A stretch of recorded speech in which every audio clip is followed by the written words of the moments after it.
Hey everybody, welcome to Something Pretty. This is our final episode of Deadwood, the series. And Clay, I believe that you are prepared to start this recording because you've sent word that you're positioned with the midget. Yeah, I have one question, though. Very important question, which is, did the hats come? They did. Buy our Excellent. Deadwood hats at teespring.com/thepenskyfile, and you can get your own Deadwood hat with moose antlers for some reason. That was my favorite part of the episode, when Harry was in tears almost over the fire department thing. And the fire engine comes in a little box. You would expect. Did the hats come? I assume you got to put it together yourself. Yeah, and I think it's probably just like a Ghostbusters proton pack or whatever is what they had, and it just kind of sprays the barns with water. Yeah, I don't even know what a fire would have. I guess what would a fire engine be back then? Would it be? Is it just something that stores the water that you can roll around and spray? Probably. Things? Yeah. Let's see if we can find out here. That's what my assumption. What year does this take place in? It's 1877 because it's a pretty small box. It looks like it would just be. Like, it's not even car size. It's not wagon sized unless it's... Well, based on what I'm seeing here, it does seem to be some sort of wagon contraption. Mm-hmm. Yeah, it looks like a big wagon with like a pump thing. Yep. On the back of it. Just like a storage tank on the back. Yeah, pretty much. Yeah. Steam-powered fire engine. Yeah. Yeah, he had to order one. But yeah, we're here with the final episode of Deadwood. It's been 36 episodes, and this is the 36th. It's been 3 seasons, 12 episodes in each season. Did you just send me the picture of what the thing looks like? I did, yeah. Yeah, I guess that could fit in the box that he had. It looks kind of like the robot from Lost in Space has been augmented into a wagon or something. Yes. Yeah. That's what I'll put a picture maybe in the post. Cool. All right. Well, we will play. I guess maybe not for the last time because we're going to do the movie. So this isn't really all the finale that we are cracking it up to be, even though it is the finale of the series. We're going to take a break. We're going to play the music, and then we're going to come back and discuss the final episode of Deadwood, the series, called Tell Him Something Pretty.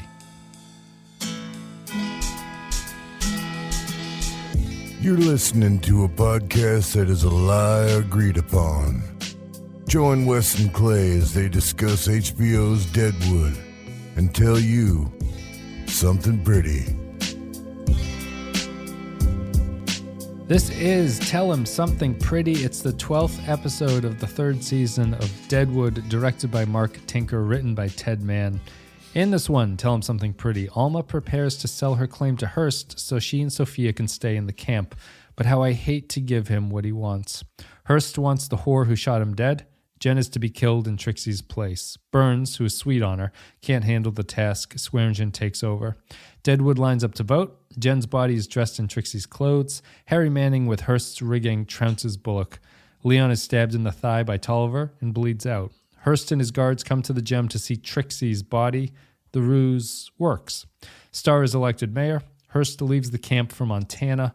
Bullock confronts him one final time as he departs. Swearengen, on his hands and knees, cleans Jen's blood from his office floor. I didn't even catch in the episode that Starr won the election. Yes, because it's not countywide. The mayor is just the town, so Hearst can't have the impact that he has on the other elections. I just don't even remember them saying it. They mentioned it in, I think it's confirmed at the end, and they mentioned it in the Hearst when he gets the claim from Alma. There, some things being countywide or not as locked in or something. He has a line like that. Gotcha. Yep. So this is it. Deadwood, the series is over, and it ends with the saddest episode of Deadwood that's ever been in our 36 episodes. That's reminds the me opinion of the Deadwood Bible. Reminds me of the ending. Spoilers for the ending of the series finale of Winning Time, the show about the rise of the dynasty of the L.A. Lakers, right, ending with Magic Johnson HIV. Sitting in the shower by himself after they lose the championship to the Celtics. Oh, okay. It wasn't as at least that's kind of fitting. Does it end with, when does that take place? What year is that? 86? Is that the 86 season? I think so. 84 or 86 or something like that. Like, it was canceled abruptly. It wasn't supposed to end there. So okay. the whole season, when you get to the end, like it does not feel like this is supposed to be the end of the series. Gotcha. And they do like a tacked on.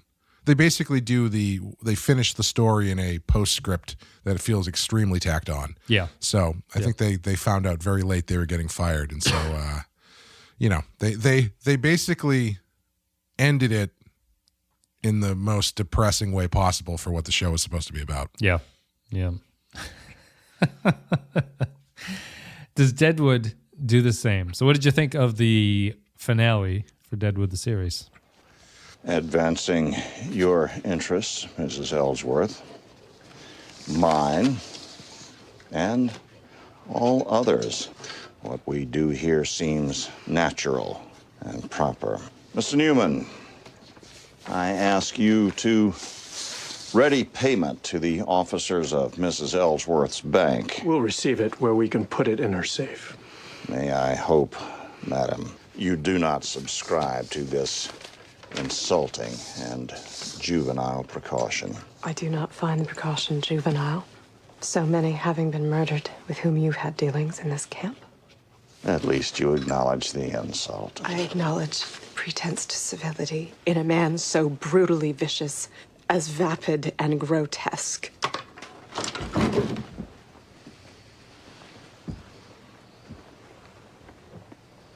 Have the gold seen to her bank, Newman.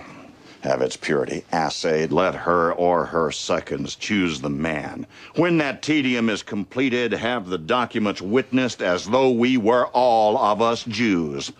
And bring the business back to me. Excuse my absence, Mr. Starr, as I hope you'll forgive my thoughtless aspersion on your race. You stand for local office. But some contests being county-wide, I await wires from the other camps.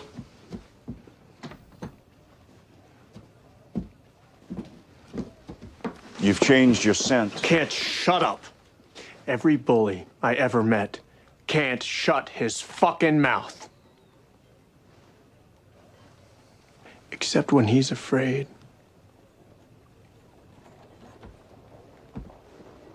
You mistake for fear, Mr. Bullock, what is, in fact, a preoccupation. I'm having a conversation you cannot hear. I thought it was good. I feel bad talking about it like a series finale because it's not really one, obviously. I liked the episode, but I was very surprised at how anticlimactic it was. Yeah. Which I think, as I said last week, that I'm not expecting it to turn into a giant shootout in the town because that just doesn't seem realistic. Mm-hmm. It's not what the show does usually. What's that? It's not what the show does ever. It never has big moments like that. Yeah. But I guess I wasn't expecting him just to leave and everybody to kind of be left with their dicks in their hands. Yeah. They've been hinting at Hearst just leaving, right? He's been talking about this. He's been floating the idea that he should just fuck off, and he does in this one. It was extremely uncathartic for the season, I think. Yeah. It's which is not a bad thing, but no, it's my memory of this one is that I didn't think it was. My thing about the series and all the prior rewatches and watches has just been that I never thought that the ending episode. People always say that it's like it's not the ending to the show that the show needs, or like it's not as cohesive or like final as the series finale should be for the show. Yeah. And I kind of disagree with that. Like I think maybe I've had a slight change of opinion on this watch through, but largely I think that it ends the way that I think the series probably would end no matter what the storyline was. Like there is no sort of like final moment you can really have with the show, I don't think. It's not like, you know, just the way that it's constructed, it's all the characters aren't going to like leave Deadwood all at once and things like that. Right. Like, there's no moment that I can really see that happening.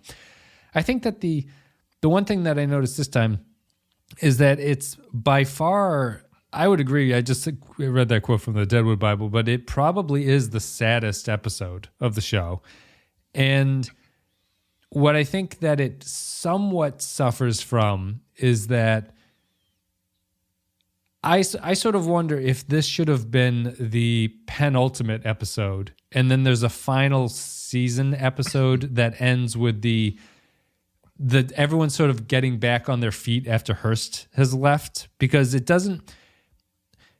To me, the ending of this one feels very much like how The Wire and The Sopranos kind of end, which is that all the shows on HBO at that time kind of had the same idea to varying degrees about like life is sort of cyclical and you just kind of go on with it. Like things just keep going. Life continues no matter what happens.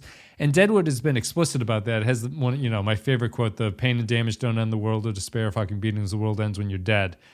And I think that all that's missing is that Hearst leaving happens literally at the end of the episode, and you don't get a chance to have what The Wire used to do was like, The Wire would have a really downer of a finale, but then it would do a last 10 minutes would be like this montage against a song where everyone gets checked in with to see what they're up to. And people are not all miserable in those scenes. Like some people are, but a lot of them are, with friends or with family or, just sort of like laughing with each other.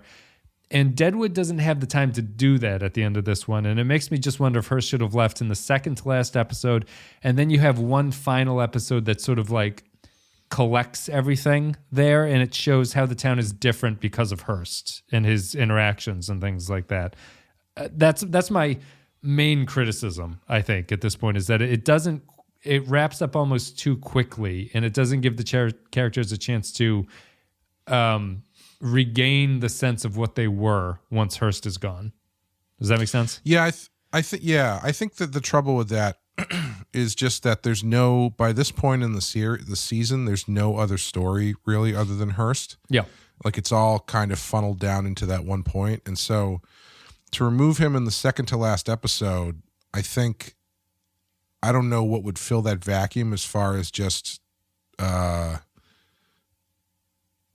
for narratively, for the final episode. I don't disagree with what you're saying. I do think that that's the probably the biggest disappointment of the show ending where it does is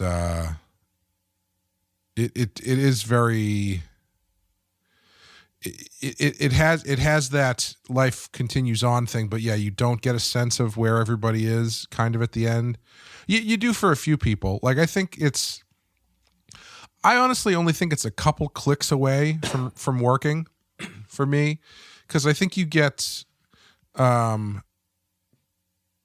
kind of finality that you get from this episode, or I should say that you get from Deadwood in general, is never going to be the traditional lost ending season wrap up for a TV show. Yep. One of the things is I'm kind of, if this was a season or series finale, I would have maybe expected Alma to leave the camp. Yep. But even so, you kind of get, you get the end of her story essentially, because she sells the claim, and that's the lead into her story, and that's the end of it. Yeah. Stays in the camp though, right? Yeah, she does, but it's a little confusing because she's riding off on a wagon at the end. Yeah, it does make it feel like she's leaving. Yeah. I also, that whole thing where if she can stay if she sells, but she has to leave if she doesn't. Yep. I don't know. I don't know if I would stay. I say, fuck you, man. Fine, I'll leave. Yeah. But yeah, like you get a little bit of that. You see a little bit of Star and Trixie move. Like I think it works better as a series finale if you get to see like which little shift the characters get. It doesn't have to be a huge shift. Yeah. Where some of them you get, okay, Star is now the mayor. Star and Trixie are kind of like, a more cohesive unit. Yeah, traditional unit. Yeah. Alma has sold her claim and is has chosen to stay there with Sophia. Yep. Sai is just, I don't know what the fuck is going on with him. Stabbing people. I like people. I like EB's thing. Like I just think I think I want 10 minutes of stuff like that, which is that EB walks out of the hole in the wall that Hearst has blown onto the veranda, and he stands like he's king shit on top of the thing, and poses. Yeah, that's the thing though. I don't know if you need like 10 minutes of it. I think you can probably hustle through it pretty quickly. But but yes, I'm in the same camp as you. I think. Yeah, I don't know if you need a whole nother episode, but I think 10 extra minutes would probably do it. Yeah. Did he send for you, Joni? What's happening here, Con? Well, not knowing Mr. Tolliver's present state of feeling towards you is why I asked. Then why don't you stay the fuck out of it, Con? I wasn't fucking dreaming. It is Joni Stubbs. I got "stay the fuck out" written on a stone tablet in my bedroom. How you feeling, Si? I get around all right. Your color's better. Is that a fucking fact? My color's better, stupid. Stupid. This is Joni Stubbs. Hi. What's your name, honey? Go ahead and tell her your name. Janine. Hi, Janine. Hi. Go ahead now, Janine, and finish your Latin lessons and your Greek. Thirst this girl has for knowledge, she's barely time to suck a prick. I think that the other change that I would have made, and I'd be curious about what you think, and I think that it ties into, if you were to do another episode, I think that this is how you would do it, is that clearly to me, and Alan Sepinwall writes about how David Milch has sort of a reputation for not being great with endings. He sort of excels in other areas of writing and dialogue and character and stuff like that. But plotting and ending specifically are not particularly seen as a forte. None of his series have ended very strongly. Sure. But it does seem obvious, and the Deadwood Bible talks about this quite a bit, is that the narrative choice that's correct here, it seems obvious to me that Al is supposed to kill Trixie to end this, right? Like, interesting. Killing, because that is a complete. This episode is the most regression that Al has had to turning back into a season 1 character, in my opinion. Anyway, like he is that original character who was sort of doing what he needed to do to get things done. And I think that the callback there is that it's also nice that in order to save the town, Al has to kill the woman that seems to be his true love of the series, the entire run. Mm-hmm. And it's a reversion to his old way of what he used to have to be. He has to continue to be in order to save everybody there.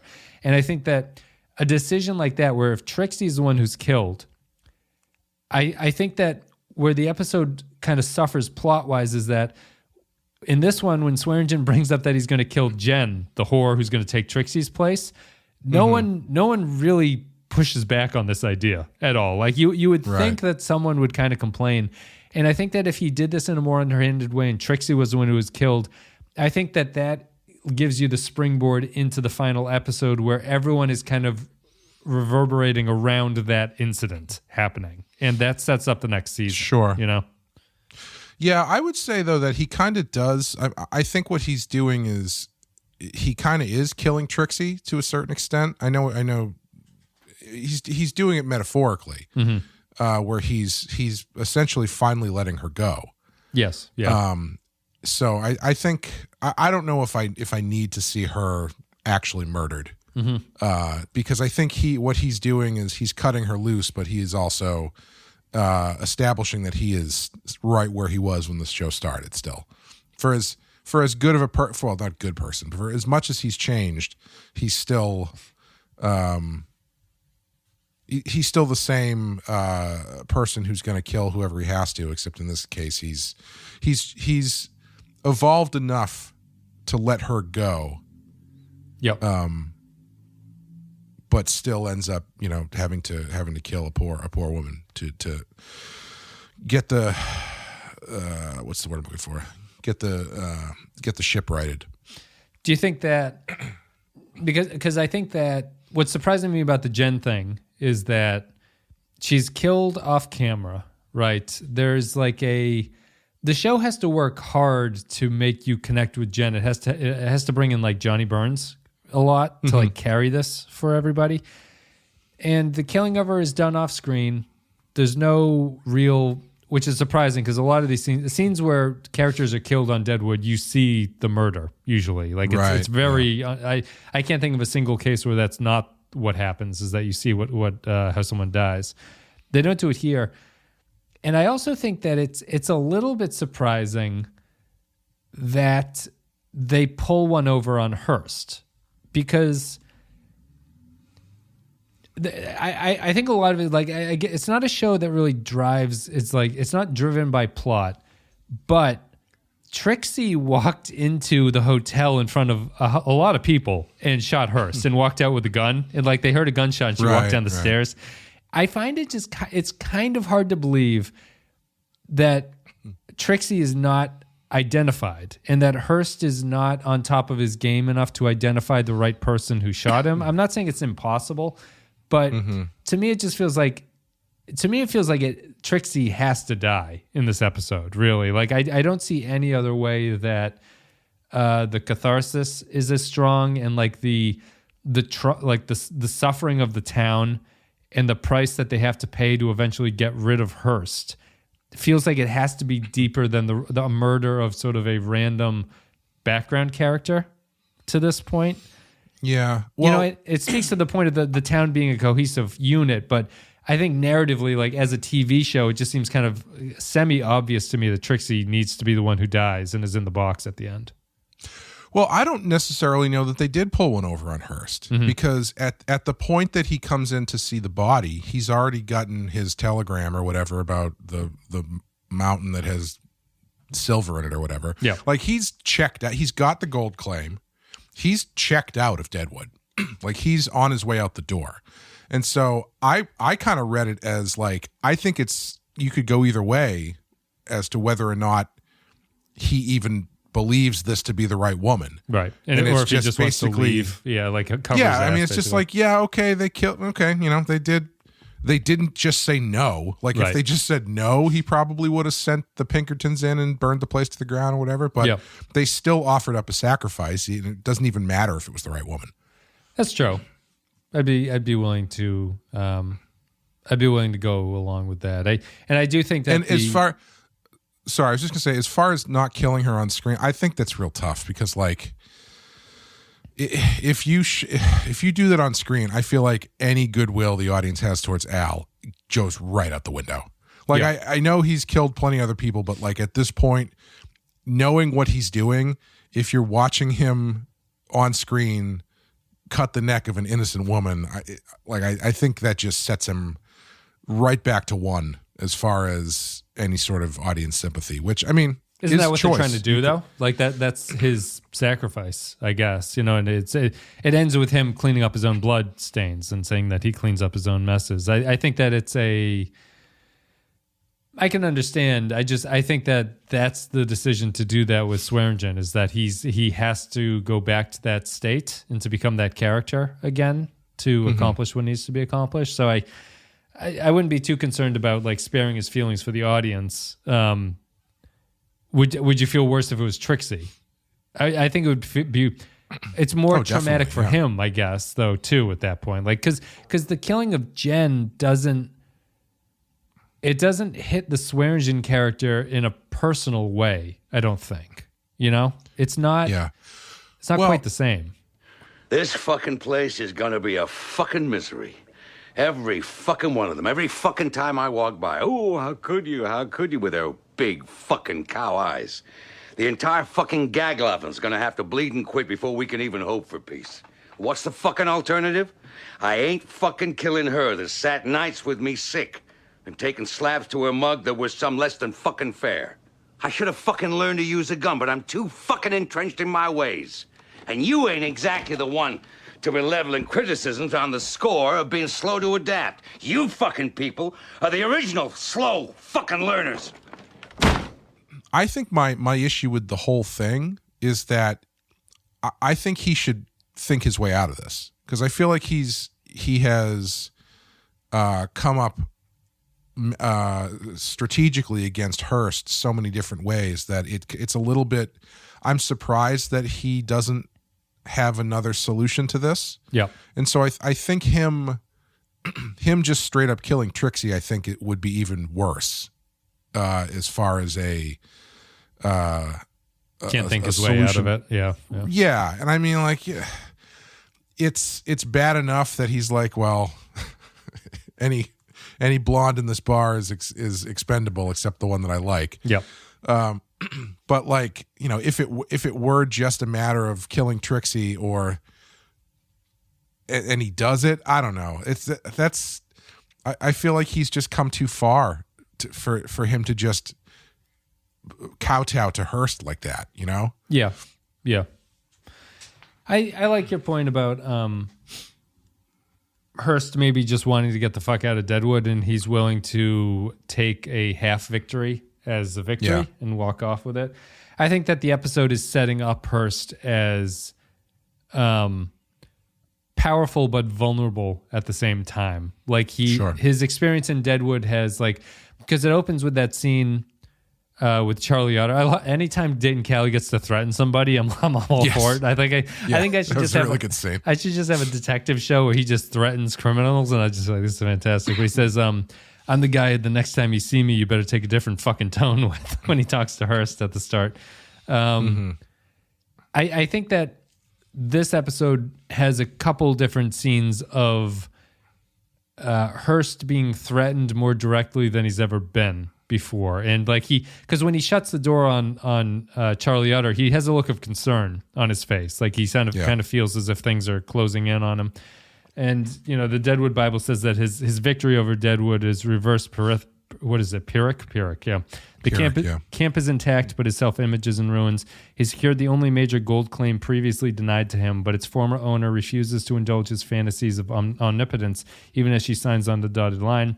Charlie Utter mocks him to his face as a phony tough guy whose guts are in his wallet. Seth Bullock calls him out, and Hearst remarks that Garrett Ellsworth has changed her scent. So it is like he is getting the pushback, but he's also the most protected he's ever been at that point. But you do get the sense that he is happy to be leaving Deadwood, which is both textual and subtextual, I think, from the previous episodes as well. Yeah, definitely. And is the coffin that Charlie tells him, is that supposed to be Odell? It's Odell, yes. So delivered for Aunt Lou. The body got brought back. Yeah, it's too bad. It's too bad you have to play by the rules of history, because I feel like the more satisfying way for this to end is that Aunt Lou kills Hearst. Richardson does as her guardian, avenging guardian angel. Yeah, there's no Aunt Lou. Aunt Lou and Richardson have a great scene in this one, though. They're great. They're really good together. If they had done another season, I would have tried to find a way to make Aunt Lou hang around. Yeah. Yeah, I guess she would have to leave with Hearst, doesn't she? Yeah. You don't see that, but I imagine that's what she's done. Yeah, it's but it is I think my general takeaway around this one is that it is in line with like what The Wire and The Sopranos were saying. It's that it's a very, life is. What is that? That's something outside. Sorry, I heard it sounded like a dying duck or something was riding by. It feels like it's a show that is like realistic in the sense that it's settled in and it knows like the life is just a series of great victories and great losses and a whole bunch of shit that happens in between those things. And the camp of Deadwood will survive.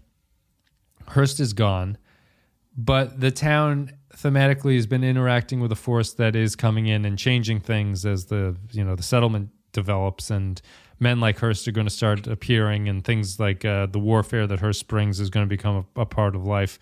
But even then, even when I would say, ultimately Hearst wins this. Hearst gets everything that he wants from it. Yeah. And I think that's a fairly true statement on life. And the powerful will get what they want. That's ultimately really why I think that they need that last 10 minutes, is because it's like Hearst might get what he wants, but the relationships that have been built in the camp and the sacrifices that everyone has been making kind of need to be refocused on, I think, at the end. You don't get the Rocky ending here where Apollo Creed wins, but wins the match, but Rocky celebrates and his own personal victory. Adrian! We just need Saul Starr yelling for Trixie as he's looking over the ropes. Jane out there yelling through her drunken stupor for Joni. For Joni, yeah. But you don't get that with any of these characters. They're all just kind of worse off than they were. Yeah, and that's what's so depressing about it is it's like, he just flat out wins. They get out of it alive, and maybe that is the fact that Hearst didn't burn the camp down is victory enough for them. It should, I don't and know. that should be focused on. And some of the victories are like Bullock not winning the county sheriff or whatever he's running for, marshal or whatever I forget what he's actually running for his position. Yeah. Him not getting it is probably best for Bullock, Yeah. I can see an ending to this one where Bullock just goes home to Martha, and it's one of those silent scenes where he just walks in the door and he sits down at the table and she's serving dinner for him, and they sit down together. Because I don't feel that Hearst's victories there matter in the sense that he completely fucked up or he fucked with the election to cause Bullock not to win it. But it's ultimately not that important to Bullock, and therefore Hearst flexing his muscle in that way is not the win that Hearst would think it should be for himself. Yeah. I think I need more scenes like that. But on the other end, a lot of the scenes, I like the EB one, and I think that the way that Al ends, his scene is perfect the way that it ends. Right, yeah. It gives us the title of this podcast, but it's the great line about he wants me to tell him something pretty. It's the commentary that I think the whole show has been doing, and what this episode in particular is saying is just life is messy. And, I think of a kid when you have young kids and they ask you things, I always think of, I sort of say to myself, under my own breath, it's he wants me to tell him something pretty when the kids see a dead squirrel or something on the side of the road. It's what happened to that thing? But and it's just that squirrel was a cocksucker who put his fucking nose where it shouldn't have been. His name was Leon. I stabbed him in the thigh and he bled out on the side of the road. It's that kind of a thing. I think that what is the line? What is the thing Tolliver says where I'm imagining it as something you say to your children when they ask you, where he says something like, someone please explain cunt to me. He's gussied up these. It's not the pickled his prick and the cunt brine of another. That's obviously out of reach. It's from this episode where I think when he's talking to Joni, she says something to him and he basically says I don't understand women, but he says it the way you would say that in Deadwood. Yep. Yes. Yeah, I think I remember. I don't remember specifically, but I would say that to those kids too. But yeah, it's just that that's what I like about the HBO shows of this era, and I think and what's kind of, to get back to the ending of it, of the HBO shows of the era and the peak prestige television, I think that Deadwood is generally the most optimistic of the shows.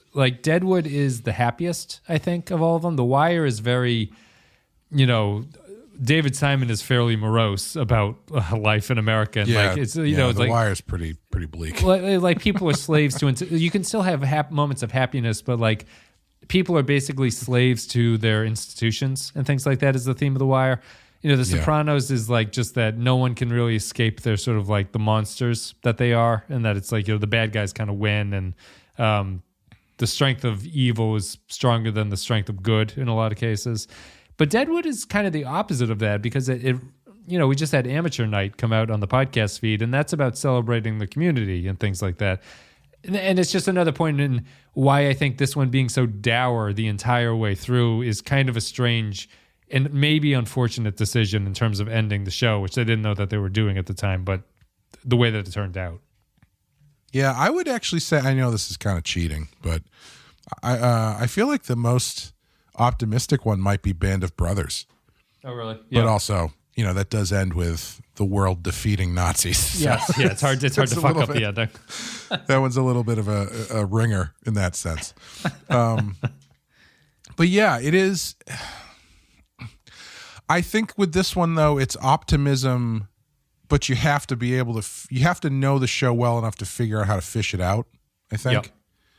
Because yes, I would say that something like Amateur Night belies more optimism than most shows, but like this final episode, it doesn't feel on the surface that optimistic. It depends on what your optimism is aimed at, right? Yeah. If it's aimed at life will go on for better or worse, then yes, it's very optimistic. Yeah. Yep. I wonder if the other day you took my not publishing the news that you'd been shot for a failure to observe, or lay it correctly to a judgment on my part that suppressing the news would better serve the camp. I've stopped reading your paper, Merrick. I'll have my people here start another one to lie the other way. Hop down. Like to take last look around. I don't disagree with that. I think that's where it is, and that's why I find it to be a pretty philosophically uplifting show. I think that it's a relatively happy show that deals with, all the darkness of life, but it does it in a way that is, because it doesn't really live on those big events, it's more just like this tapestry situation of random memorable moments and events that happen to everybody. It doesn't have the big shootout scenes or anything like that, but it's just very quiet for how much they talk. It's just very quiet about what it thinks is going on and how it thinks people should react to things.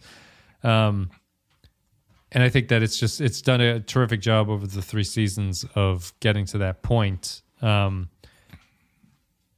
It's sad that it's over. It's just in and of itself, I really like this episode. I think this has a lot of great scenes in it too. I think that one of my favorite scenes is the Hearst getting signed over from Alma sequence there. Yeah, that's a great scene. Which I think is just Hearst operating at an 11 out of 10, basically. It's like everything about him, from his contempt for people to his like frustration. What is the quote there? Like even in it's just an example of the dialogue is being so good, and that how much they get the characteristics of this guy in a couple sentences. It's have the gold seen to by her bank, Newman. Have its purity assayed.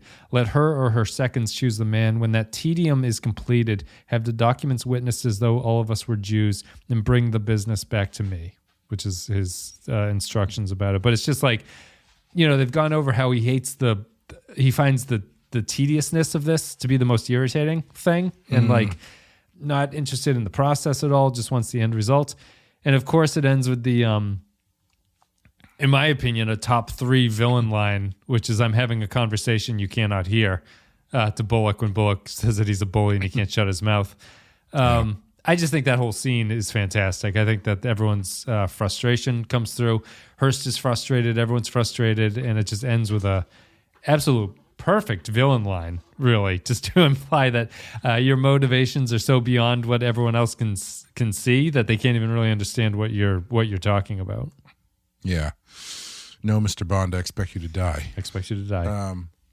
Yeah, that's a really great scene. I think this season has been like, or at least this final episode is like the Milch version of The Grinch Who Stole Christmas. Yeah. Where he gets to that moment where he's looking down upon Whoville after he's taken everything, waiting for them to just be morose, and they're still sad, singing, and he's like, what the fuck? And at that point, unlike the Grinch That Stole Christmas, he just moves on to another Whoville to destroy. He doesn't go down and celebrate with the Who's. He doesn't bring them back their gold, unfortunately. Hey, you know what?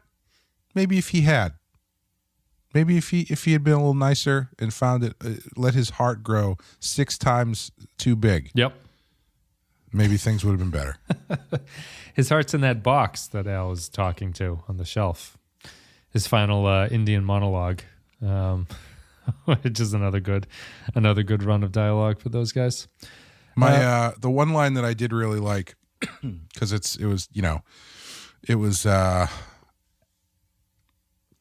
I assumed it was a wink towards the known future, was when he's talking to Merrick and he says to him, well, maybe I'll just start my own newspaper so I can lie in the other direction. Yeah. He doesn't read the paper anymore.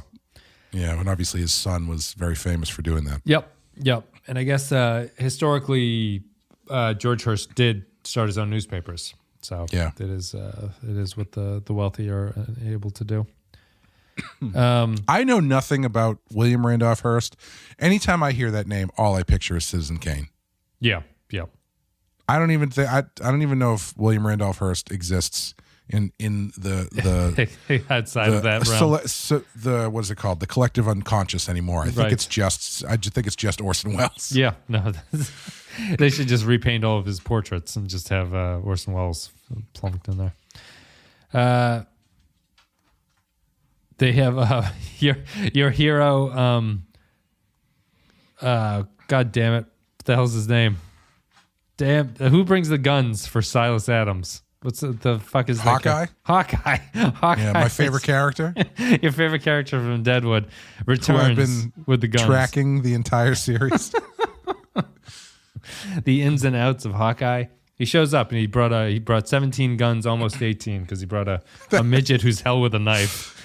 That was really funny when he's like, how many of the 23 and almost 18? What does he mean by almost 18? Yep. He said almost 18, and then across the street, side to Oliver's ears perked up. Yes. Yeah, I mean, do you have any thoughts about Cy kills Leon in this one? Right? Yeah, I don't know what's going on with him. He's frustrated, right? He's just frustrated. Yeah. It's man, you can really feel them not knowing what to do with him anymore. Yeah, because like Powers Booth is acting his ass off. Like he's great to watch, but the actual content of what he's doing is like hasn't. I don't think it's terrible at this. Like it's not. No. They say in the dialogue that he's been offered basically like a middle management position for Hearst in the town. He's not being made a partner of the gold mine or anything. He's just being sort of, I think his instructions from Cy's mouth is that he's to tend to all of Mr. Hearst's non-mining operations. So it's like, I assume that's running the hotel and the paper and stuff like that. But Cy is just frustrated, and it ties into things that he's been going through the last couple episodes. His constant rejections from everybody, it just makes him lash out and hurt people. That's his only reaction to it.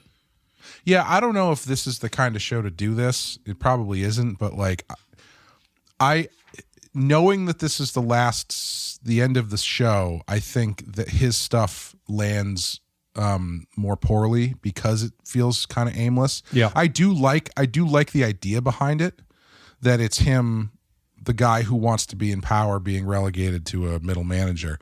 I don't know if this is the kind of show that would do this, but if what I would do is the season 4, I would spend a lot of time with Cy trying to reposition himself as like a player. Yeah. Like trying to get back any respect that he feels like he's lost, and really making him a bad guy. Yeah. As I said, the idea for Cy, I think I mentioned last episode, was that he's going to become in the 4th season, the idea they were kicking around was that he becomes the main financer for Andy Crame's church in Deadwood, and it becomes unclear. I can see that being interesting, because it would, Cy would probably see it as a racket, just another racket. Yep. And one that he has basically cornered the market on. Right. Yeah. But I don't know how much you really get out of that. Jeffrey, I feel like they could workshop that into something better. Yeah. Jeffrey Jones has said that Milch discussed Merrick's continuing evolution away from the pretense of impartiality, including a partnership with Swearengen to use the power of the press to protect the camp and advance its interests. That's interesting. Yeah, that tracks. Jack Langrish was going to stage a production of Gilbert and Sullivan's The Mikado in Deadwood, the first of that operetta. Sure. Yeah, great. I actually, I did really like that moment when Langrish is talking to Hearst and he mentions, I don't know if it was a proverb or something about the earth talking, and then like Hearst stops in his tracks like, what did you say? Yeah. It's like you're talking to that Uber driver and suddenly you say something that he goes, wait a minute, did you say hollow earth? You know the earth is hollow, right? It's like, yeah, man. Yeah. Of course it is. Sure. It's a weird analogy to magically stumble onto that Langrish, because Langrish doesn't know that, right? He doesn't know that. No. Yeah. So it's just a weird coincidence that it happens, but. And I think for Hearst, it's just another. It's a sign. I don't know if Hearst is a religious or a spiritual person. Right. But he does definitely, he respects Native American spirituality enough to take stock of that name and sort of take it seriously. Yeah, I think he believes in like either his, maybe not fate, but he believes in his intuition, right? So like the nickname, The Boy the Earth Speaks to or Talks to, is really just talking about his ability to find gold and rare metals in the ground. And that all comes down to his intuition. So Langrish bringing that up with him is just kind of because that's the moment that convinces him to leave Deadwood, right? Like that he's been thinking about it, but because this has shown itself to him and this coincidence has happened, he determines that he needs to remind himself to follow his intuition and get out of there. I actually thought this was a great Langrish episode in a smaller way because I like that conversation with Hearst, and I also like his he has a scene with one of the actresses where he's just complaining about like in times like this, like the artist can't do anything, which I thought was a good run for him. Like he can't fight, he doesn't have any sort of like strategic goings on, he doesn't have any influence, so he's helpless in terms of what he can actually do to help save the town. Tell that to Frank Capra and Jack Kirby. Yep. And all of the other artists who got in there and flew planes. WW2. In WW2. I actually don't know if either of those guys. I think Frank Capra just made movies. Yeah. But still, my point remains. Jack Kirby, I believe Jack Kirby might have killed a couple people, but I don't know that for sure. The artists were sent in to draw enemy fire. Yeah. Yeah. Well, you know what's funny? Have you heard that story about the they called like the Ghost Platoon or something like that? No, I don't know. Where so it's a really interesting story. It was about a platoon, or I don't know what the grouping is called, a unit. Yep. Where they were it was like 15 people. And what they would do is they would set up at certain parts strategically and then create fake camps. So they had like tanks that were blow up dolls, essentially, like blow up tanks. Yep. And to make it look like from when the Nazis were flying over them that there was a base there. Right. Essentially to draw fire. And I was watching a documentary about it, and one of the guys who was part of the group was like, yeah, when they told me about it, I said, that sounds great. It sounds like the safest job in the entire military. And the guy who recruited me said, well, if you're doing your job right, it's the least safe job in the entire military. Like they set up like speaker systems and stuff that played sounds of moving tanks and moving machinery and like the sounds of a base. Yeah. Yeah. And apparently it worked really well. There was, I think they were involved in the misdirection for D-Day, maybe? Yep. One of those things. I don't know. Yep. Look it up, people. It's an interesting story. But all that stuff had to be designed by people. That's right. Yes. Jack Langrish. He can fill that void. You don't expect me to believe you didn't steam this open and reseal it for me to open again? I didn't want to know.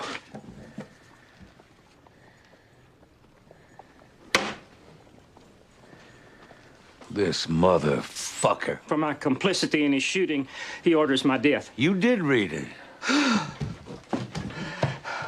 Be quick, please. Your complicity is mostly in your noggin, E.B. It's the whore he once did.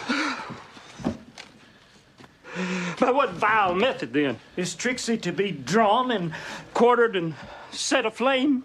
Say you'll have my answer in an hour. Al? E.B. I can't, Al.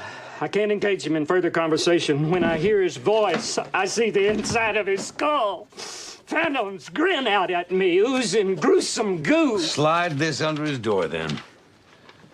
Would you rather I tell him? Only decide quickly. Do you any final thoughts about the theater? I guess we can. I mean, is there anything else specifically about this episode, or did you want to move into like sort of like overall thoughts about the show to this point? Because I think the way to structure this is that we can kind of wrap up Deadwood the show in this episode, and we'll talk about the cancellation and then the movie in the movies podcast episode. Sure. So I won't talk about like how the show ended at this point, just to say that they did kind of think they were getting a fourth season. It was up in the air, but they mostly thought that they were getting a fourth season. The only issue at the time was money troubles, that the show was very expensive. But did you have any thoughts about, I don't know, things like the theater troupe is a good like way in, like any thoughts at all about the just sort of either the episode itself, the season arc, or like how the show ended or ran its entire length of history? Well, first, Jack Kirby's job in World War II was to advance into towns and draw reconnaissance maps and pictures, essentially sketching out the positions of Axis forces on the front lines in France, which is sounds like a pretty dangerous job. Yeah, they used his skill set too. He was a cartographer, basically. Yeah, all those maps looked like Asgard. God damn it. Hey, Jack, you wrote wham and pow all over the fucking enemy. All these Nazis are flying space scooters and blasting people with staffs that also shoot lasers out of the end of them. He's like punching enemies through walls and all of his retelling of all the events. Well, that's actually interesting that he was doing artwork, basically. Like he was sent in to draw maps and stuff. That's kind of fun. Yeah. The you say episode season? Anything like we can kind of move into just like final thoughts about the whole thing, Sure. whether or not it's the season. The theater troupe is just what sort of pops into my head. Yeah, I find the show, knowing the way that it was written, I can't decide if that's a pro or a con for someone who's watching it. The way that knowing how it was produced, whether that's a good thing or a bad thing. Yeah, because on the one hand, if you don't know the way that it was kind of put together, I think those strands might feel a lot more egregious. Right. Like theater troupe stuff, you mean? Yeah, the theater troupe stuff, the Cy Tolliver stuff, which is like I said, it's good-ish, but there's just it's very unfocused. Yeah. But if you know that, I think there's a little more leeway to just sort of like roll with that stuff. Yeah. But overall for the season, I liked it. I thought it was a good season. I think the theater stuff. Excuse me, sorry. I think the theater stuff does kind of stand out as the low point of storyline wise, but even so, Brian Cox is just so good, and like they do find interesting things to do with him. Yeah. That, is it worth everything else? I don't know. I would agree. I think that's if they had found a way to work in the Langrish character a little bit better, I think it would have been fine. Like I like him interacting, and I like his POV in the town. Yeah. But the rest of the troupe and this like subplot of them like finding a theater place which they don't even get to by the end of it, ultimately doesn't amount to anything and just ended up feeling like it was a wasted space. And I also excuse me, I don't find the theater troupe's interactions to be strong enough to warrant the scenes that they get. Like if they were really great scenes, I'd say who cares? But I'd rather see almost anybody else other than the theater troupe scenes where they're all sitting together. And like, I still find it to be really strange that they play the dying producer, the scenes with him like this is a character anybody gives a shit about. Yeah. Like that first scene where Brian Cox is like crying over his bed or whatever. I'm like, what is going on? Like the characters who have been on the show for 3 seasons don't get scenes like this. Yeah, sure. Yeah.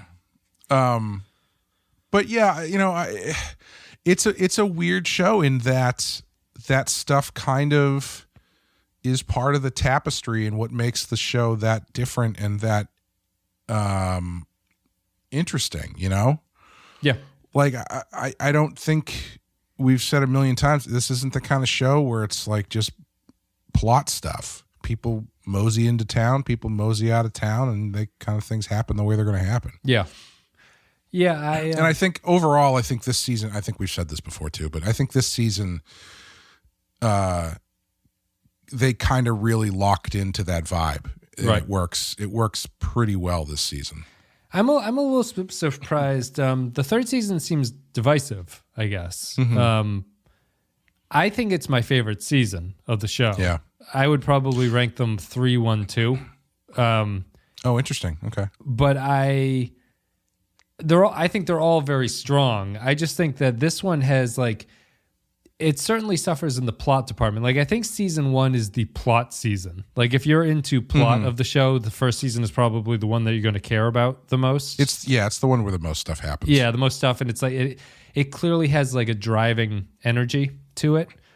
Yeah. And it has main character and a main antagonist. It's easy to understand.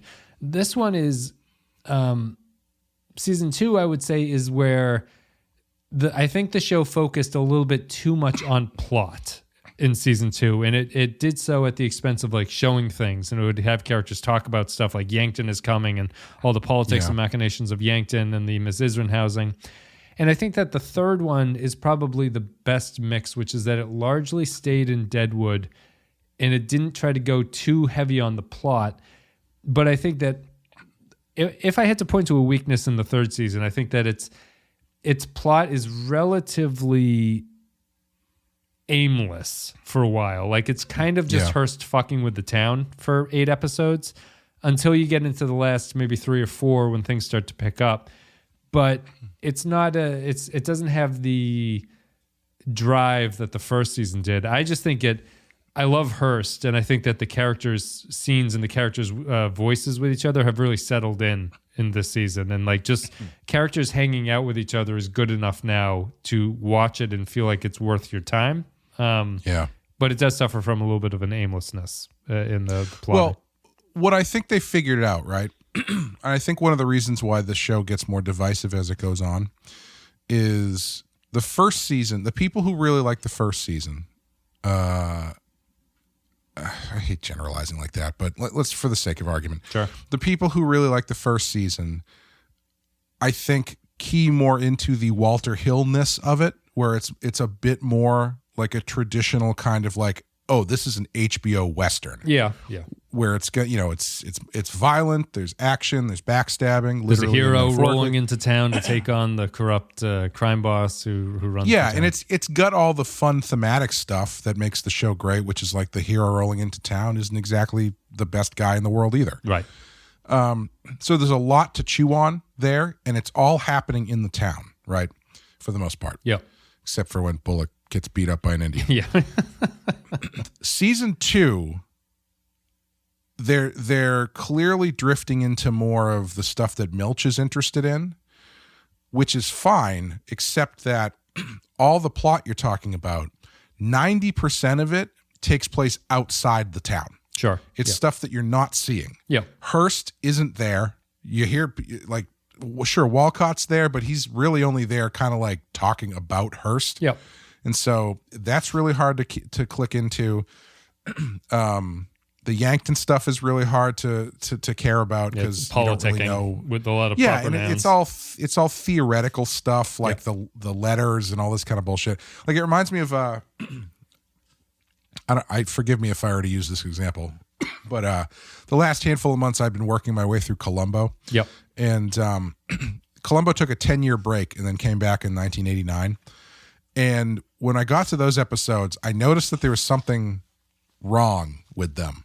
There was something that didn't work the way that the old ones did. And I realized very quickly that for some reason, the mysteries they were setting up all of the motive for the murders is stuff that has nothing to do with anything you've ever seen in the episode.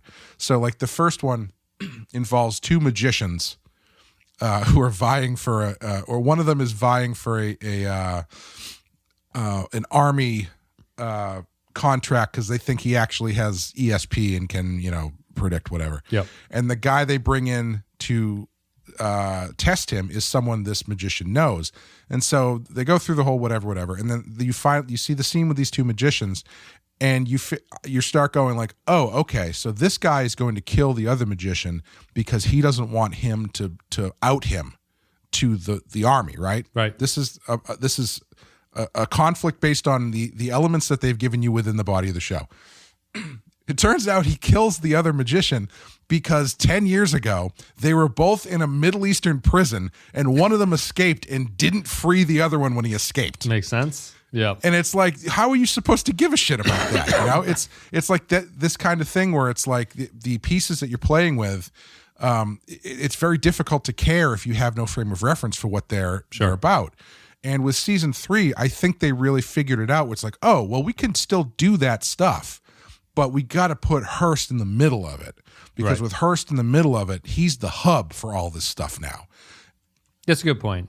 Yeah, I would. I probably could have said that without the Columbo aside, but I just wanted to talk about that because I find it endlessly fascinating. I mean, it sounds very. That was always my problem with Sherlock Holmes stories, is that they are unsolvable mysteries. Impossible to solve. Yeah, so it's like you get to the end and like the reveal of what the solution is makes you hyper aware that this is bullshit. Like it's a story. You obviously know that, but it's like the artificialness of it really took me out of the stories when I realized that like, oh, he's going to use clues that I don't think he mentions in the story proper to get this guy at the end. And that doesn't make any sense. It's like they give you the clues, but you don't even know they're clues because the reason they're clues are things you could not possibly know. Right. Like they'll mention that, oh, when he walked into Holmes's office, he had mud on his shoes. And it's like, okay, sure. And then Holmes will be like, I could tell by the mud on your shoes, you got off this specific train in this specific town. It's like, there's no fucking way you can know that. Yeah. If I'm remembering Holmes correctly, he would have some information that might not be known. Like he would say that I looked and it was raining 2 days ago at this place and I knew you must have been there. That too. Yeah. That too. Yes. Yeah. So very irritating. Very irritating, Sherlock Holmes. I kind of go back and forth with that stuff. Like with mysteries, I don't come down as hard on it because like I guess I'm constantly going back and forth on whether or not I care about that. Because if the rest of the story is interesting, I don't really mind if the whether or not the mystery itself is like solvable. Like I'm not watching it. I'm not watching it as like a test for myself. Right. I think I bring up Holmes because it feels to me that that's the entire point of Sherlock Holmes stories. Because it is, yes. It's like the Holmes and Watson, in my memory of them, are not having great side conversations as they're solving the mystery. Yes. I'm not there for their character. I'm there to see how this alleged super genius solves it. When he solves it, I go, well, that was all fucking bullshit. I can't believe that happened. I think they fixed it in the modern day show with Cumberbatch, right? Because then those characters actually are characters with each other. So yeah. Quit your goddamn knocking, I'm coming.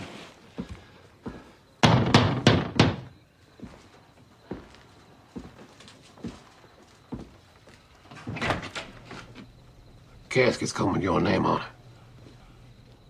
Why tell me in the middle of the night? Body's inside. Evidently not mine. But I'd as soon make delivery. You'll find out where when I decide. Good night. I don't like your tone of voice. Who are you, Mr. Utter, for me to care what you like or don't? I'm the guy that the next time you see me, you better take a different fucking tone with. Given what's in store, I'm not sure I'll ever learn what price I'd have paid for not complying. I guess someone looking hard might could find you in there somewheres, peeking from under the covers to make a fucking threat. But no, I can see the Columbo thing, and I think that fits into the Deadwood angle too. It's just that, so I guess now that you've had a little bit of distance, what's your take on Walcott as a character? Now that we're done. I don't know if Walcott served his purpose as well as he could have. Because I think, as in that season when we were watching it, we kind of talked about him as like the Silver Surfer. Yes. He's sort of the herald of Galactus. And I think they could have leaned into that stuff a bit more, from my memory of it anyway. Yep. I would I would largely agree with that. I'm going to look for I think one of our Discord users had a great comment about Walcott, but I can find it if you have any other thoughts about him. Well, it's just mostly because like I feel like it's on him to make George Hurst in season 2 really feel like the coming storm, and I don't really know if they do that with him to the best that they could. I love Walcott's performance. I love his dialogue. Yeah. And I agree with you. I do like his conception as a Silver Surfer character for Hearst to come in first. It's Tom Hickey who says, but anyway, I'll be an apologist for the Walcott character one last time. He doesn't need to be actively evil every episode. It's about what he represents and his presence in the town. The sexual violence mid-season is good placement because it lets us see his base nature early and it sets the stage for the havoc his employer might wreak, although not specifically in that manner. Between the murders and Hearst's arrival, he pursues the gold claim in favor of Hearst and is disruptive to the town's status quo. Yeah, I mean, sorry, I didn't mean to cut you off. No, I think my problem, I like Walcott. I think that he suffers from the Milchy plotting issues, which is that he kind of loses track of what to do later on in the season. Like in the second half, he's just kind of hanging around. And if he had one more thing to do that could span a couple episodes, I think that he'd be in a great shape as like a great character, because what I like about him is that he is he's like an insecure version of what Hearst comes. Like he's evil but not fully formed in the way that Hearst is when Hearst arrives. So I like him as a prototype in that sense, where Hearst's philosophy is a little bit more like intellectual and thought out, and Walcott is more base in what he tries to do. He tries to hide it, but he's more of that animal within him that causes the damage than it is Hearst's drives and like very well thought out. Like Hearst knows exactly what he is in a way that Walcott does not know what he is. Sure. Yeah. Excuse me. I was going to say, I think the problem with him is that he does get so caught up in that plottiness, and in doing that, they kind of forget to make the plottiness directly relatable to the other characters in the town as much as they could. Yeah. From my memory of it anyway. Like I feel like there is more room. Season 2 is a lot of people saying plot. Yep. And then you're that is like, if you read what was going on, you'd be like, oh, okay, yeah, I see. That's kind of interesting. Yeah. But the fact that they're just kind of saying it and you're not really getting what any of this means in regards to the characters that you're watching on screen, it makes it a little bit difficult. Top 3 characters?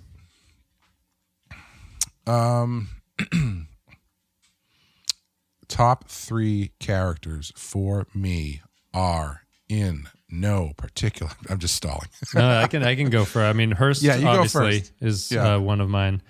I think that Charlie Utter is a favorite of mine. Yep. And I think my third. I think it has to be Swearengen. But I think that E.B. Farnham is in the running with him. Like he's like a dark horse fourth who could fit in. Those are my favorite. I think after that, it kind of goes from like Cy Tolliver down to Doc Cochran and things like that. But those are the top 3 or 4 for me. Yeah, no Cochran in this episode. Not in this episode, no. That's too bad. Yeah. That's unfortunate. I would say E.B., but I almost feel bad saying he's like in my top. I feel like he needs to be relegated to like a best supporting character. You're right. Yeah, list. He's not a main character in some sense. And also, he's just too. I don't want to give him that satisfaction. He's out there standing on his veranda right now, feeling very good about himself. But yeah, I love EB. I also really like Charlie. I think a dark horse for me is actually Jane. Yep.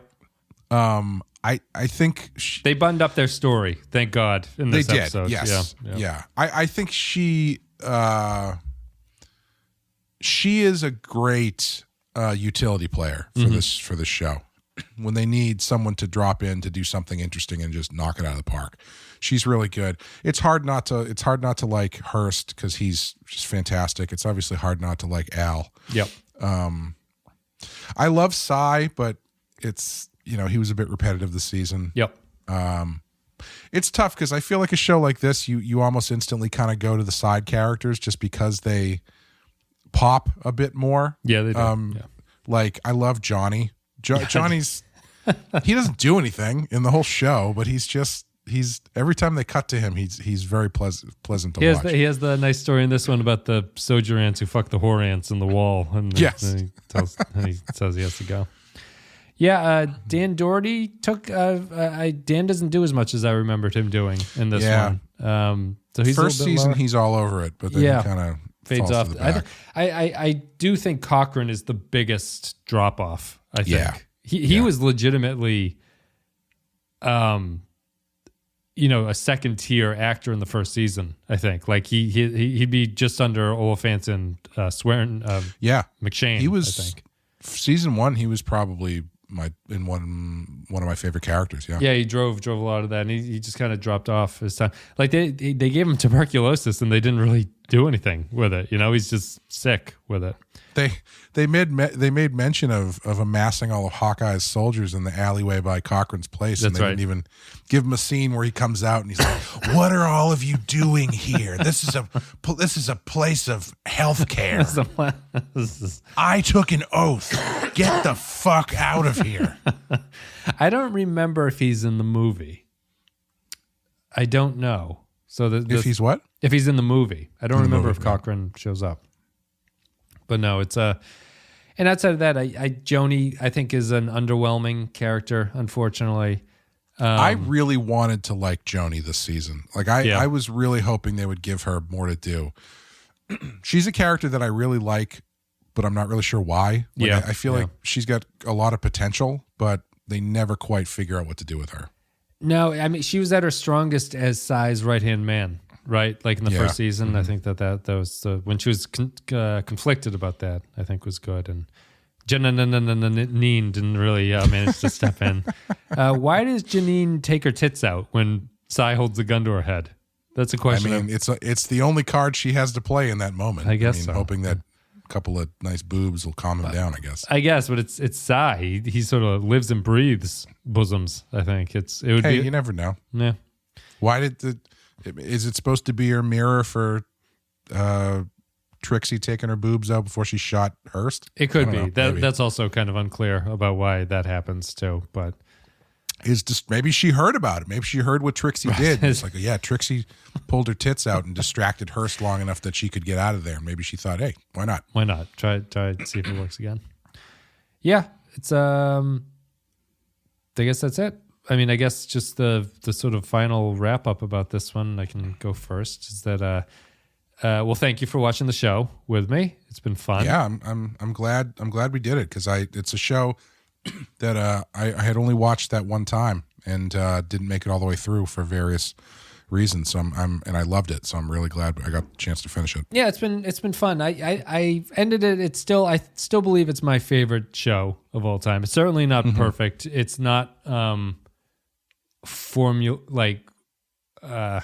not like structurally perfect as some TV shows might be. Yeah. It's not The Wire. It's not plotted in that way or anything like that. But I think that it's just I think it's all the things that people know. It's like the dialogue is gorgeous. The performances are like a B- is like the worst performance. So it's you can compare the character actors and everything, but when push comes to shove, everyone does some of the best work that they do. It has a point of view that's really interesting. its lack of big events is very interesting. It's just a show that I find sort of like eminently quotable, and it's probably the most like realistic portrayal for how like heightened it is, and how clearly artistic and like overly drawn, and how flowery the dialogue is and stuff like that. I find that the way that the characters are to be probably more realistic than a lot of the other shows. And I think it just comes down to they live in the happy moments and they live in the sad moments, and it's like people just kind of move back and forth between them. I think that like it is probably my favorite television show of all time, and I enjoyed going through it this time, and I think that it always gets better on rewatch, or you find something new to look into it. But one of the reviews from, I think this is Emily St. James, was good, and I would just read it to sum up my thoughts. It's 2022 and I'm writing this essay. The world is ending, but it's always ending. If I've learned nothing else across my life, I've learned that. For as much as I worried about God's judgment, about peak oil, about a collapsing economy, about coming out, I'm still here. So are most of the people I care about. I've lost things, sometimes enormous things where the loss seemed too great to bear, but I've lost nothing I couldn't endure losing. I changed my name one time, then changed it again. Reinvention is always possible. The world ends and then something new grows amid the ashes. I returned to Deadwood not merely because it's a great TV show with great characters, although it is that, but because it feels like one of the few works of art I know that captures the sheer scope of life on what the planet can feel like at the best and its worst. Milch's little frontier town is overtly fictional, but it feels more real than the true stories of my youth. Humans are capable of so many beautiful things and so many horrible things, but so much art pretends that we're one or the other. Deadwood does not. My favorite episode of Deadwood is Boy the Earth Talks To, the second season finale. In it, a funeral and a wedding are juxtaposed against each other as though Milch couldn't help himself from pointing out that life's happiest and saddest moments usually live right next door. Every good thing contains within it its own ending, and every ending leads to something new. The world is always ending, but the world is always beginning, and Deadwood understands that. I think that's what it is. It's really just, it captures what feels like a slice of life with characters who are a whole bunch of different things, not really written in sort of a one-track way where they just have this one sort of reaction. Sometimes that leads us to be confused about like what motivations are and things like that, or what the character's like doing at this point when they don't have a plot. But I think it just results in a show that you can just kind of sit with and enjoy. And as long as you're aware of what you said is like the production style and like what to expect from it, and if you don't expect a modern plotted Western, I think it just has like endless sort of joy within it as a TV show. Yeah, I think that's my biggest question is what would the modern TV viewer think of this show? Because I feel like it is fairly unique in a lot of ways. That in an era where anything that doesn't explicitly move the plot forward and add to the Wikipedia article of the season feels like filler is referred to as filler. Yeah. I'd be curious to see how people would react to this now. Do you think that this show would have the same kind of online insanity that Westworld had? What if it came out in 2014 instead of 2004? Just in terms of are people is there going to be a subreddit that's just on fire with theories about what's going to happen on the next episode of Deadwood, only to have it be like nothing, 4 people sitting around having a coffee? I wish I could, but in some ways the Deadwood Reddit is great because it's just memes of quotes from the show, being posted. There's no like analysis about like who's an android or who's not an android or things like that. It is it's just a modern thing. And I think that, so to tie it into this episode, is this a disappointing ending in the modern era, or is this an okay ending in the modern era? I think this is a disappointing ending in the modern era. Okay. Because I think back to the only one of those that I guess I did watch Westworld, but like the one that I feel like is the modern most sort of divisive ending is the ending to Breaking Bad. Yeah. Which has, I think the ending of Breaking Bad is the penultimate episode.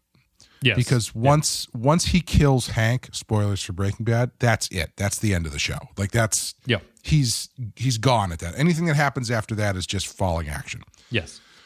And or I contradictory. think I think it's actually contradictory, really. Like the final Breaking Bad episode is like it's the George Lucas, like, you want your fucking lightsabers? Oh, yes. Yeah, exactly. Yeah, that's the thing. Is the final episode is like, here's your fucking shootout, you pigs. You assholes, yeah. Right.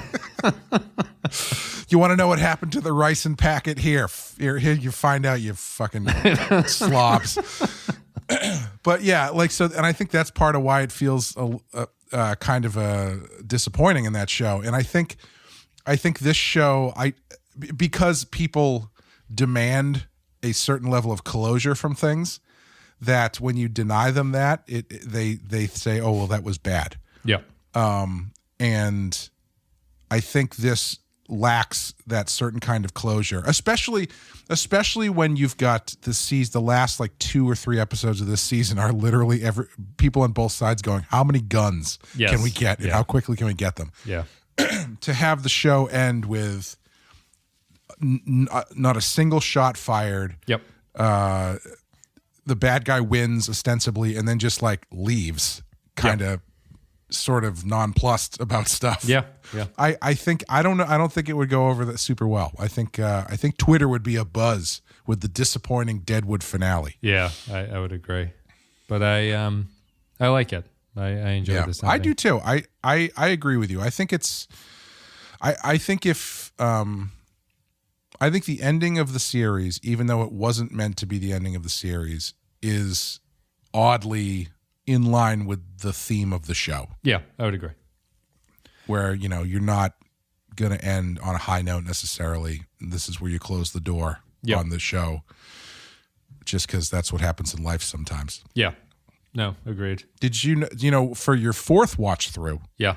When you get to this episode, you can start going frame by frame through all the crowd shots and see if you can pick out Billy Gibbons and Dusty Hill from ZZ Top. Yep, they're in it. Scott Ian from Anthrax and Lemmy from Motorhead. Yep. Did you see them in it? No. Have you seen them?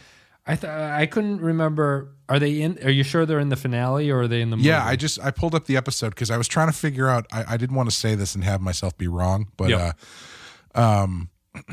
I thought for a second that the guy who has sex with Jen, is that her name, Jen? Yes, yeah, the Trixie stand-in.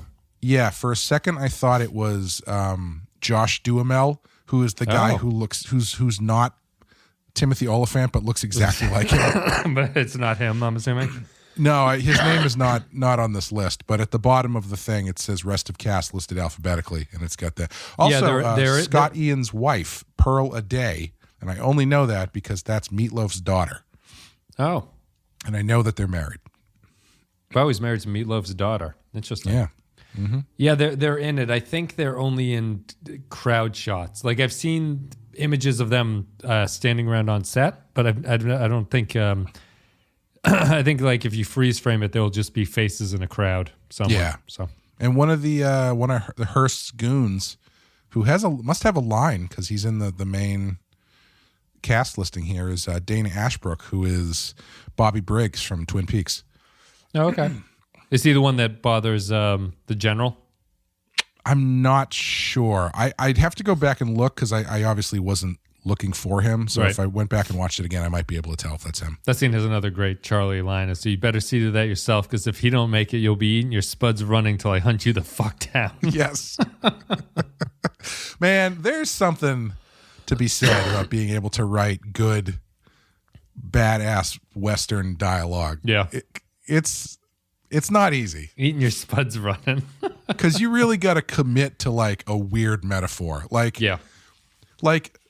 do you think when they were writing Tombstone, whoever was writing Tombstone, whether or not it was Kurt Russell on set, who's to say? Do you think when they came up with the line, "You skin that smoke wagon and see what happens"? Do you think was there any question that was the one, or was it like, no, that's it, we got it? Yeah, I mean, because that whole sequence just seems like a writer's room brainstorming session where they're throwing notes into a hat. They pick out the 5 best ones, but skin that smoke wagon and I said throw down. It's just everything you've been waiting to say.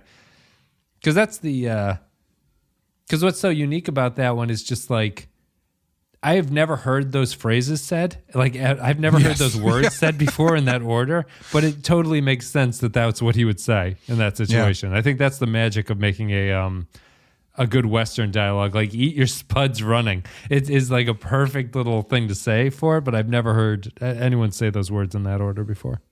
Jerk that pistol and go to work, boy. I said, throw down. Oh, you're scared. So I guess that's a good place as any. We covered Tombstone on our Patreon, patreon.com/The File. You guys can go there. We covered Unforgiven as well. And I think, Clay, all the upcoming content until we get to the Deadwood movie is going to be on Patreon. So I'm going to make that decision now and lock it in. So we're going to be doing, how many weeks do we have here until the end of the year? I mean, 1, 2. Do we have are you shooting? We don't have we don't have a. What's that? I don't know what I'm trying to say. Like we don't have a deadline or anything. Well, I'm hoping to put the movie out before the end of the year, just to be this is done by 2024. Yes. So we only have 6 weeks, so we're going to do a couple. We'll probably do. Oh my God, there's only 6 weeks. 6 weeks left in the year. So because of the holidays, we'll do the pilot to. Well, we're going to do Hitman, which is what Oliphant did after this to pay for his house. We'll do the pilot for John from Cincinnati and the pilot from Luck, and then we'll do a Western that we'll decide. And then we'll have the Deadwood movie after that, and we'll be done. Cool. So those 3 are going to be on the Patreon. Patreon.com/The File. You get the Hitman coverage, Luck was the other one, John from Cincinnati, and then the Western. And then we'll put the Deadwood movie right before the end of the year out on the main feed. So that's it. You guys will get teasers for the episodes on this, but you'll have to subscribe at patreon.com/The File to get the whole thing. Clay, do you have anything you want to say before we wrap up this final regular episode of Something Pretty? The guy who played Johnny was in a movie called The Man Who Killed Hitler and Then Bigfoot. He's also the rapist in Room, which is the I saw that he's on there too, which is a movie I haven't seen. But that's a great movie. I've heard it's very good. The book annoyed the fuck out of me, but it's one of the rare cases of the movie's better than the book. Oh, interesting. Yeah. Okay. We're still trucking our way through the video nasties on Patreon for Rotten Horror Picture Show. We just did Last House on the Left in October. This month, November, we're doing Evil Speak, which is that what it is? Yeah, Evil Speak, which is going to be fun. And then next year, we're rounding the year out with Zombie, Lucio Fulci Zombie, and the next year, Amanda and I are going to do. We've decided we're going to do the Halloween franchise, but since we've already done Halloween 2018, we're going to do. It actually kind of helps because there's 13 of those movies. There you go. We've already done one. Dozen. Yep. And so we're going to do the other 12 next year. There you go. All kinds of stuff. There's like 200 episodes on Patreon. So join that. If you've found this podcast 10 years of our life. Yeah, if you found the podcast in the future, the Patreon might still be out there. Go check it out. You know, if you've enjoyed this show, just sign up for a month or 2 and then unsubscribe, and we'll consider that more than fair for the content that we put out for Something Pretty. But that's it. My podcasting career can now end happily, Clay, because I've covered the series that I wanted to do. But we have all the other shows that are still going on, except I don't know if Voyager's 4th season is going to mount up to Deadwood's 3 seasons. We'll see. I can't be prejudicial. Hey, we got 7 of 9, and I'm sure some other stuff. The Rock shows up at some point. Yeah, The Rock's in there. We already had Doc Cochran on Voyager, though, unfortunately, so we're not going to get that back. We'll see. That's it. Thanks, everybody, for listening to Something Pretty. We're done with all the regular episodes. Thanks very much for listening, and that's it. We will see you next week with some Patreon coverage, and then we're going to get to the movie in a couple weeks. So you were saying something about the... I think just the final point is that the the modern... It'll be interesting watching the movie when we've been talking about how this show doesn't feel like it's a modern TV show in like the current 2023 sense. So the movie, we'll see how you feel about the movie, but the movie obviously being made much later, I think has a different feel to it. So we'll see what people think. If I'm being honest, I watched the first 5 minutes of it today. Oh, you did? Okay. And the opening with the CGI train was not what I was expecting. I'm not saying it was bad. It was just not what I was expecting. Yeah, I think we'll have a lot to say even beyond CGI trains for the movie. Yeah. But I won't spoil my thoughts about it, but we'll get to it. And that'll be it. Thanks, everybody, for listening. We will see you next time. Did she suffer? I was gentle as I was able, and that's the last we'll fucking speak of it, Johnny.